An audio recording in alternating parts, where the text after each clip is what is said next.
예, 더불어민주당 원내대변인 윤종군입니다. 두 건 브리핑하도록 하겠습니다. 대통령실에 묻습니다. 독도 지우기가 아니라면 독도 조형물을 왜 철거했고 왜 7일 인사들을 중용합니까?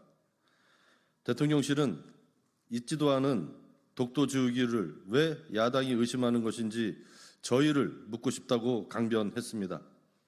정말 어이가 없습니다. 도둑이 재발절인가 봅니다. 그렇다면 최근 전쟁기념관이나 서울시 지하철 역사의 독도 주역물이 잇따라 철거된 이유가 우연히 겹친 결과라는 말입니까? 거짓말도 정도껏 하십시오. 전쟁기념관은 조형물이 노후해서 철거했다고 하지만 재설치 계획은 없다고 밝혔습니다. 서울교통공사는 혼잡에 대한 대책이라고 변명했지만 실제로는 혼잡도 계산도 하지 않았습니다. 노은이 혼잡이니 다 핑계에 불과해 보입니다. 더욱이 대통령실이 득달같이 야당 논평에 저희 운운하며 발끈하고 나선 것도 더욱 수상합니다. 그렇다면 군 정신교재에서 독도를 분쟁지역으로 표현하고 독도 방어 훈련을 비공개 실시하고 동해를 일본해로 표기해도 방치하는 이유가 무엇입니까? 독도 조형물 철거를 독도 지우기로 보는 이유는 이렇게 셀 수 없을 만큼 많은 독도 지우기의 증거들이 있기 때문입니다. 이렇게 일관되게 독도를 지우려고 한 시도들은 무엇으로 설명할 셈입니까? 온 국민께서 윤석열 정부의 역사관과 국가관을 의심의 눈으로 보고 있습니다. 국민의 의심을 해소하는 길은 쉽고 간명합니다. 친일 인사들을 즉시 퇴출시키고 군 정신교재 등 기존의 독도 기술을 다시 복원하십시오.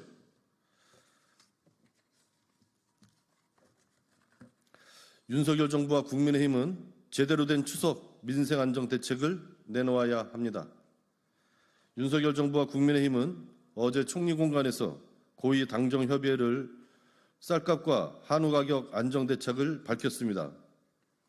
농업계의 요구에 대응하지 못하는 대단히 부실한 발표였습니다. 윤석열 대통령은 지난해 양곡관리법에 거부권을 행사하며 쌀 80kg 가격을 20만 원 수준으로 유지하겠다고 확언했습니다. 하지만 지난 11월 이후 9개월 이상 지속적으로 쌀값이 하락하고 있는데도 정부는 실효성 있는 대책을 내놓지 못하고 있습니다. 또한 윤석열 정부는 지난 8월 19일 국무회의에서 2024년 공공비축 시행 계획을 의결했습니다. 정부의 정책 결정 때문에 농가에서 매입해야 할 24년도 산 대신 23년도 산 쌀을 공공비축 물량으로 매입하겠다고 합니다. 농가의 판매 물량만 줄어들게 될 것입니다. 한우 수급 안정화 방안 역시 미흡합니다. 현재 한우 농가는 지속적인 생산비 상승으로 비유구는 마리당 140만 원 선, 송아지는 120만 원 선의 손실을 감내하고 있는 상황입니다. 한우 농가의 대책 마련 요구에도 윤석열 정부는 사료값 일부 인하와 사료 구매자금 상환기간 1년 연장 등 일부만 생색내듯이 수용했을 뿐입니다.